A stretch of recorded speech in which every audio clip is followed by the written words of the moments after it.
Alright everyone, so today I'm going to experiment some with some sweet potatoes. Sweet potatoes have become a staple item in my diet. Growing up, I much preferred regular white potatoes, but when I went on the paleo diet, white potatoes being a nightshade are not allowed. But sweet potatoes, which are actually not related to white potatoes, are allowed. Being on this diet, I discovered that there's actually a lot more varieties of sweet potato than the regular orange ones that people typically think of. Um, and I've really grown to appreciate the wealth of root vegetables that are out there. So I'm going to talk about some of my favorite varieties of sweet potatoes and kind of show you the experiments that I'm working on trying to grow my own.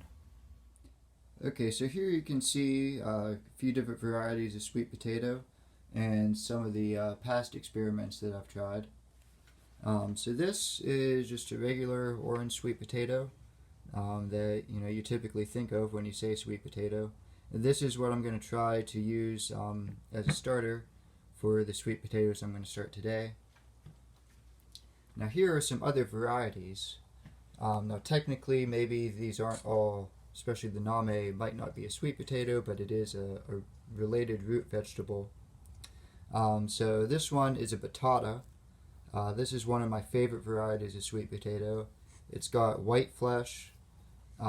It's actually sweeter than a regular sweet potato, but because the flesh is white, you can use it like a regular potato and it kind of tricks your mind into not realizing quite how sweet it is.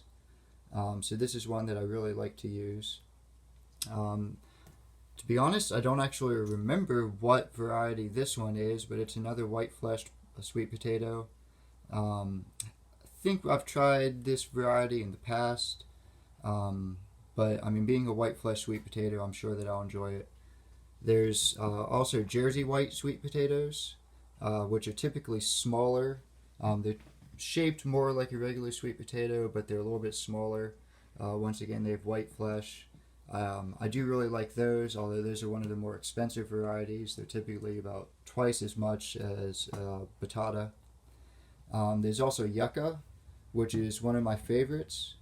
Yucca is not particularly sweet.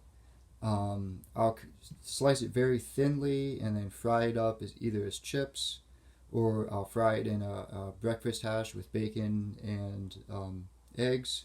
And those are both ways I really like that.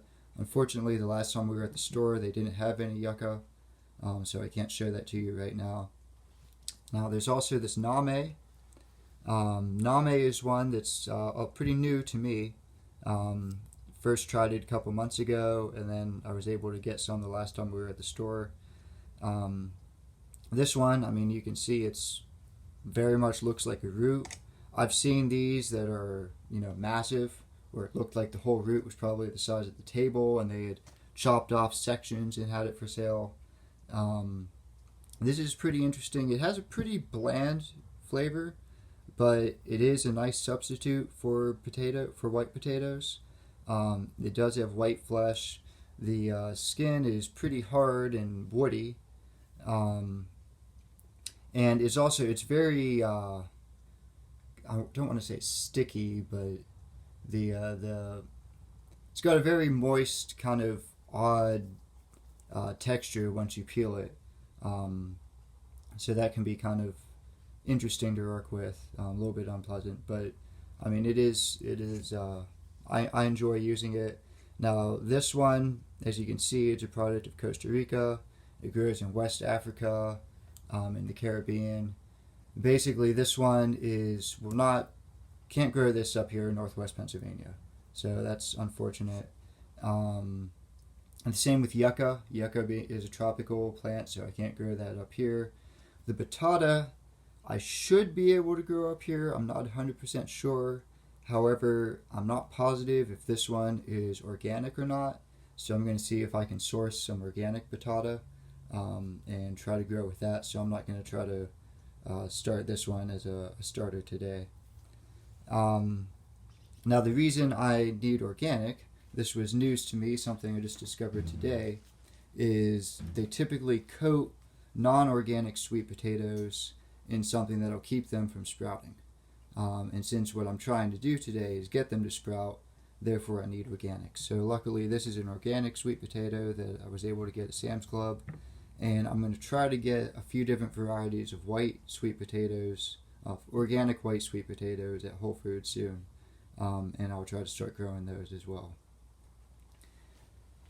Here you can see some of my past experiments with trying to grow sweet potatoes over the past few weeks. This was my first experiment. These came from a starter set. It was a pretty old starter set, and I did see some mold on the sweet potatoes when I went to start them. That gave me some concerns, but I figured I would just try it and see what happened. And as you can see, they're just covered in mold now, and I'm going to have to toss these, put them on the compost pile. It doesn't look like I'll be able to use them. They're not sending up any green shoots or anything, so I think this was a failed experiment. But this is how the box recommended doing it, is you suspend them half in and half out of water, and you should start getting green shoots coming up the tops, and then you can transplant those, they're called slips, outside and start growing your own sweet potatoes. This was one, after these started to mold, I tried it again with this one. This is just a regular store-bought sweet potato. I haven't had any growth out of this, and I'm thinking this is probably because I'm imagining this one was not organic, and so therefore it was sprayed to keep it from sprouting. So what I'm going to do today, I'm going to do a couple different techniques with this one. I'm going to cut this sweet potato in half. I'll try the suspending it in water method with this cup here, and with one half, and then with the other half I'm going to bury it under a thin layer of soil here and see, basically I'm going to try to see which method works out best. Alright, so I have these started. As you can see, I suspended this one half in water with some toothpicks, and I'm going to set it in the window and see how that goes. And then the other half I buried under a light layer of soil here. I've heard that you don't need to fully cover them in soil. I've also heard that you should cover them in 2 inches of soil. So I kind of split the difference here. There's probably around 1 inch of soil under here. And I'm going to keep this nice and moist with the spray bottle. And basically I'm just going to see which one turns out best. And then in the other half of this container, once I get a different variety, a white sweet potato variety, I'm going to start that over there and see how that goes.